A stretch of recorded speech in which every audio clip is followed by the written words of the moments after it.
안녕하십니까. 신일용외과의원 원장, 혈관외과 전문의 신일용입니다. 다들 혈관외과라고 들으면 생소하실 텐데 간단히 설명을 드리면 외과에서 혈관을 수술하는 과라고 생각하시면 됩니다. 크게는 대동맥에서 작게는 정맥까지라고 보시면 됩니다. 본원에서는 혈액투석을 필요로 하는 환자의 혈관 조성술, 관리, 경피적 혈관 성형술, 중심정맥관 삽입, 그리고 하지정맥류 환자를 위한 진단과 치료, 시술을 하고 있습니다. 신장 기능이 저하되면 혈액 속의 노폐물이 몸속에 쌓여서 이상 반응을 일으키게 됩니다. 이런 경우에는 신장대체요법이라고 해서 우리가 흔히 알고 있는 투석, 신장이식 등을 하게 됩니다. 그 중에서 우리나라의 경우는 85% 정도가 혈액투석을 선택하게 됩니다. 그런데 이러한 혈액투석을 하기 위해서는 안정적인 혈관 통로가 필수적인데 그것을 만들고 관리하고 치료하는 과가 혈관외과가 되겠습니다. 혈액투석은 1분에 400cc, 600cc 이상의 충분한 혈류가 있어야 되고 그러한 큰 혈관이 있어야만이 혈액투석이 가능합니다. 그리고 일주일에 3번 정도 투석을 하게 되기 때문에 반복적으로 혈관을 천자하게 됩니다. 그래서 적절한 혈관이 없으면 투석 자체가 어려워질 수 있기 때문에 꼭 반드시 혈관을 만들어서 투석을 해야 됩니다. 혈관 진동이 약해지거나 맥박처럼 느껴질 때, 그리고 팔이 부었다든지 통증이 심하다든지, 그리고 청진을 해보면 소리가 안 들린다든지 아니면 높은 음의 소리로 들린다는 경우는 혈관에 이상이 있는 경우이기 때문에 반드시 혈관외과를 방문해서 검사, 치료를 하셔야 됩니다.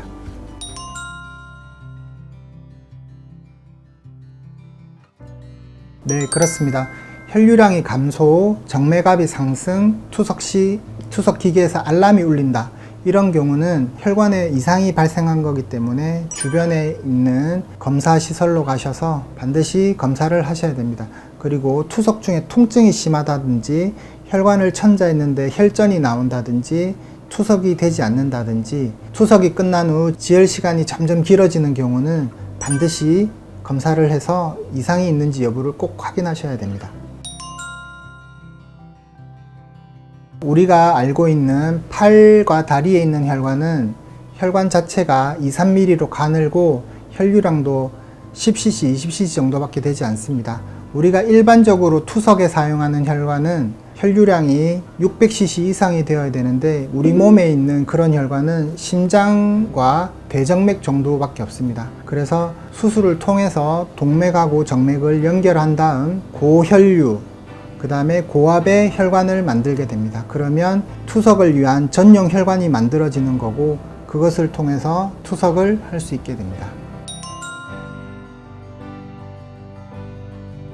투석 혈관은 혈류량이 많고 압력이 세기 때문에 내막이 증식하게 됩니다. 혈관벽이 두꺼워지고 그러는 과정에서 자연적으로 폐색도 생길 수 있기 때문에 방치하게 되면 언젠가는 투석을 할 수 없게 됩니다. 하지만 이러한 자연적으로 발생하는 과정을 정기검사와 관리로 진행 속도를 늦출 수 있고 적절한 관리를 하게 되면 수년간 투석하는 데 큰 문제 없이 투석을 하실 수 있게 됩니다.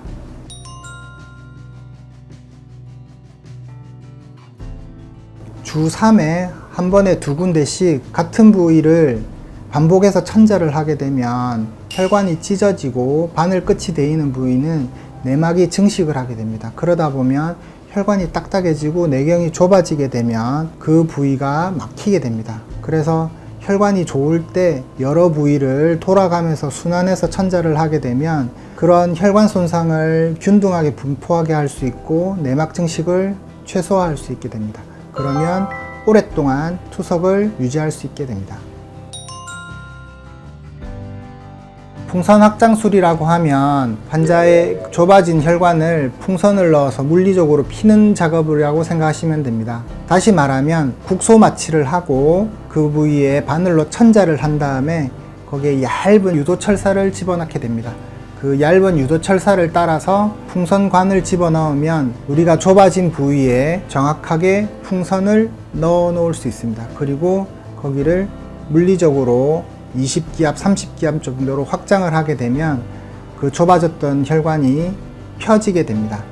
그러면 그 부위가 일정한 시간이 지나게 되면 다시 재형성이 되고 유지되게 됩니다. 이러한 과정은 절개 없이 바늘로 찔러서 시행할 수 있고 당일 투석도 가능합니다. 하지만 모든 협착 부위가 풍선 확장술로 치료가 되는 것은 아니고 효과는 좋을 때도 있지만 반대로 혈관이 파열이 된다든지 다시 좁아진다든지 그러한 경우가 생길 수 있습니다. 그럴 때는 수술적인 치료가 필요할 수도 있습니다.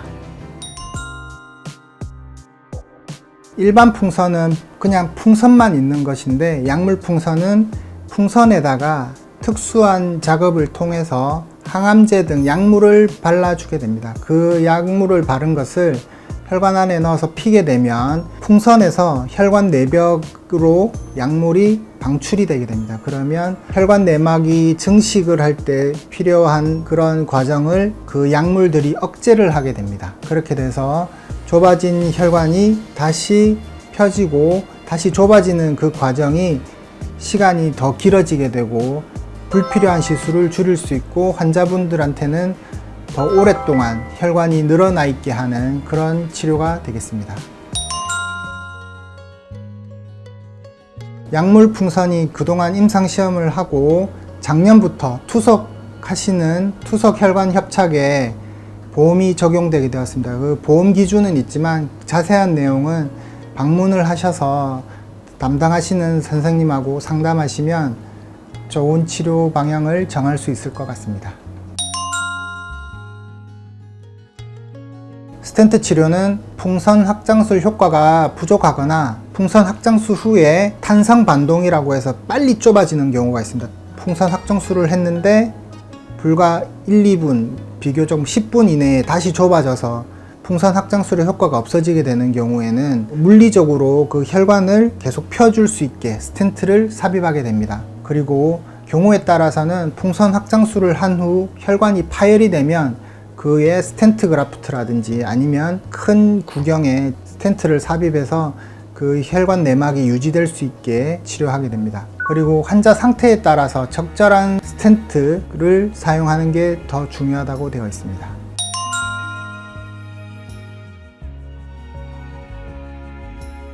환자 개개인에 맞는 치료가 저는 중요하다고 생각합니다. 환자마다 이렇게 얼굴과 성격이 다르듯이 혈관 상태도 개인마다 달라서 최대한 환자 혈관 상태에 맞도록 치료하도록 노력하고 있습니다. 그리고 본원에서는 1:1 맞춤 진료 및 원스텝 진료를 통해서 환자별 맞춤 치료 서비스를 방문 초기부터 최적화된 치료 관리를 한 번에 당일에 제공하도록 노력하고 있습니다. 그리고 투석 혈관이 막혔다든지 파열되었다든지 하는 응급 상황이 발생하면 짧은 대기 시간과 빠른 치료로 당일 투석이 가능하도록 도와드리고 있습니다. 그리고 주변에 큰 대학병원들이 있어서 환자분들이 급한 응급 상황이 생겼을 때는 그런 시설로 환송해드리는 그런 서비스도 제공하고 있습니다. 혹시 거리가 멀어서 본원에 오지 못하시는 경우에도 혈관외과 전문의 그리고 한 번에 하이브리드 치료를 할 수 있는 수술과 시술이 가능한 그런 의원을 방문하시면 투석혈관 치료에 도움이 되실 거라고 저는 생각합니다. 투석혈관을 오랫동안 쓰시고 싶은 경우는 같은 부위를 반복 천자하는 것은 피하시는 게 좋다고 생각합니다. 조금 전에도 말씀드렸다시피 같은 부위를 계속 천자하게 되면 그 부위가 좁아지게 되고 막히게 되고 그런 일이 빈번하게 발생할 수 있습니다. 돌아가면서 여러 군데를 찌르는 그런 방법이 좋고 그 다음에는 혈관 상태를 자주 체크하셔야 됩니다. 진동을 만져보고 진동이 줄었다. 팔이 부었다. 오늘은 왠지 아프다. 이런 경우가 생기면 지체 없이 주변에 있는 좋은 외과 의원을 방문하셔서 꼭 검사를 받으시고 상담하시는 것이 중요하다고 생각합니다. 감사합니다. 신일용 외과 의원 혈관외과 전문의 신일용입니다.